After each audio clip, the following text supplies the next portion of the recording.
আয়নায় ঘড়ি দেখা এই অঙ্কগুলো আয়নার মধ্যে একটা টাইম দেখা যাবে, বাস্তবে টাইম কত, অথবা বাস্তবে টাইম দেখা যাবে আয়নার মধ্যে কত। আমরা 1 নম্বর অঙ্ক দেখি। আয়নায় দেখা গেল ঘড়িতে 9টা 30 মিনিট বাজে, প্রকৃত সময় কত? 37তম বিসিএস পরীক্ষা আসা একটা প্রশ্ন। আয়নায় দেখা গেল 9টা 30 বাজে, প্রকৃতপক্ষে সময় কত? এই ধরনের অঙ্কে আমরা 23টা 60 মিনিট থেকে এই ঘড়ির সময়টা বিয়োগ করব। তো 23টা 60 থেকেই আমরা 9টা 30 বিয়োগ করব।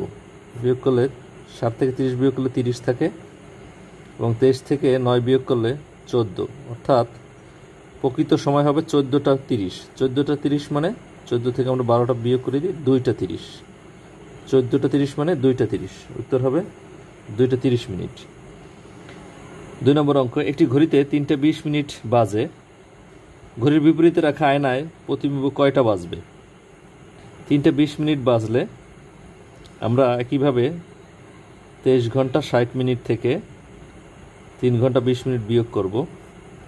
60 থেকে 20 বিয়োগ করলে 40, এবং 23 থেকে 3 বিয়োগ করলে 20, অর্থাৎ 20টা 40। 20টা 40 মানে 8টা 40। কীভাবে করলাম? এখান থেকে 12 বিয়োগ করে দেব। 12 বিয়োগ করলে 8টা 40, উত্তর হবে 8টা 40।